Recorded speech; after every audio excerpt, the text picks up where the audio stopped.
शनिवार को कांग्रेस की अंतरिम अध्यक्ष सोनिया गांधी के आवास पर एक हाई लेवल बैठक हुई। 10 जनपद में अचानक बुलाई गई इस मीटिंग में पार्टी के बड़े नेताओं ने शिरकत की।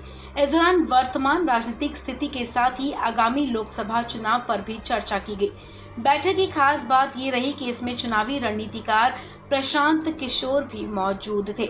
सूत्रों के मुताबिक प्रशांत किशोर ने 2024 में होने वाले लोकसभा चुनाव की रणनीति पर चर्चा की। बैठक में चुनावी रणनीतिकार प्रशांत किशोर के साथ ही कांग्रेस के पूर्व अध्यक्ष राहुल गांधी, संगठन महासचिव केसी वेणुगोपाल, वरिष्ठ नेता अंबिका सोनी और कुछ अन्य नेता भी मौजूद रहे। कांग्रेस पार्टी की करीब 4 घंटे तक चली बैठक में प्रशांत किशोर ने नेताओं के सामने एक प्रेजेंटेशन दिया।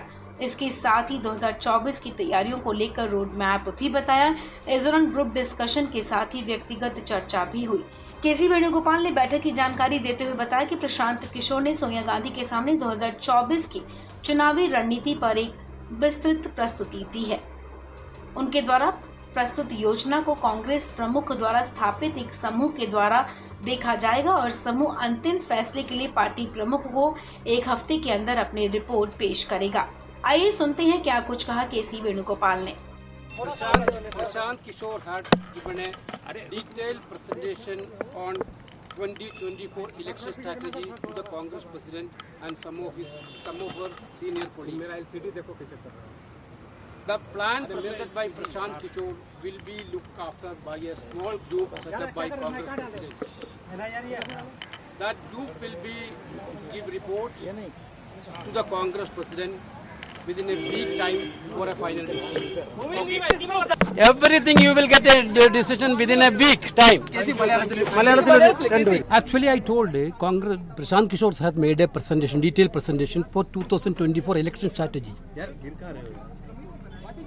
It needs some detailed discussion. Therefore, Congress President will set up a small group to discuss this entire presentation. That group will submit a report within a week time for a final decision. So will he be working in the Congress party as a strategist or he will be joining the Congress? Every details will be informed within a week time. आपको बता दें, बैठक में प्रशांत किशोर को लेकर Congress party ने अपना रुख एकदम स्पष्ट किया है। पार्टी इस बार पीके को बतौर चुनावी एक्सपर्ट या रणनीतिकार पार्टी में शामिल नहीं करना चाहती है, क्योंकि कांग्रेस चाहती है कि इस बार प्रशांत किशोर पार्टी की सदस्यता लें और फिर एक कार्यकर्ता की तरह काम करें। वहीं मीटिंग में प्रशांत किशोर ने इस बात पर भी जोर दिया कि इस बार लोकसभा चुनाव में कांग्रेस पार्टी को करीब 370 सीटों पर अपने उम्मीदवार उतारने चाहिए। उनकी माने तो ये वो सीटें हैं जहां पर पार्टी ज़्यादा मजबूत है।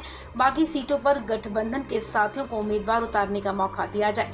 इन सब के अलावा प्रशांत ने ये भी सलाह दी कि पार्टी को इस बार ज़्यादा फोकस उन राज्यों पर करना चाहिए जहां पर पहले से उनकी स्थिति मजबूत है। इस खबर में फिलहाल इतना ही। तमाम अपडेट्स के लिए आप बने रहें वन इंडिया हिंदी के साथ।